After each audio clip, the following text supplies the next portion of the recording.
नमस्कार, city news मध्ये आपले स्वागत आहे। नागपुरातील नंदनवन परिसरातून धक्कादायक घटना समोर आली आहे। किरकोळ वादातून एका युवकाची दगडाने ठेचून हत्या करण्यात आल्याची घटना उघडकीस आली असून परिसरात खळबळ उडाली आहे। या प्रकरणात पोलिसांनी 2 आरोपी विरुद्ध हत्येचा गुन्हा दाखल केला आहे। नागपुरातील नंदनवन पोलीस ठाण्याच्या हद्दीतील गल्ली क्रमांक 1 मध्ये खळबळजनक हत्येची घटना समोर आली आहे। मृत युवकाची ओळख संजय उर्फ दुर्गाशंकर ठाकूर अशी झाली आहे। मिळालेल्या माहितीनुसार दुपारच्या सुमारास मृतक संजय आणि आरोपी आयुष तसेच अभिषेक यांच्यात किरकोळ कारणावरून वाद झाला होता। याच वादाचा राग मनात धरून आरोपींनी संध्याकाळी 6:30 वाजताच्या सुमारास संजयला गल्ली क्रमांक 1 मध्ये अडवले। यानंतर जुन्या वादातून त्याच्यावर मोठ्या दगडाने हल्ला करण्यात आल्याचा आरोप आला आहे। या हल्ल्यात गंभीर दुखापत झाल्याने संजय यांचा घटनास्थळीच मृत्यू झाला। घटनेची माहिती मिळताच नंदनवन पोलीस घटनास्थळी दाखल झाले आणि मृतदेह शवविच्छेदनासाठी पाठवण्यात आला।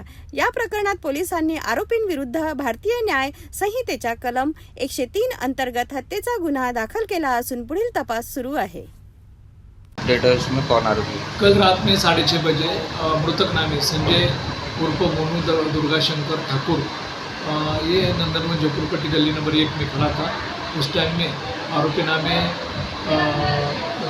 आयुष लुडेलकर और अभिषेक विनोद हुमने, ये दोनों ने आके उनकी जो पिछली रिवैलिटी थी कुछ दोपहर में उनका छोटे से कारण से जो वारदात हुई थी उसका बदला लेने के लिए उन्होंने उसके ऊपर चाकू और पत्थर से हमला किया। उसमें उसकी डेथ हो गई। उसके हिसाब से यहाँ पे पुलिस थाना नंदनवन में अपराध क्रमांक 218/2026 BNS 103 के तहत में गुन्हा दाखिल हुआ है। अभी इन्व्हेस्टिगेशन चालू है।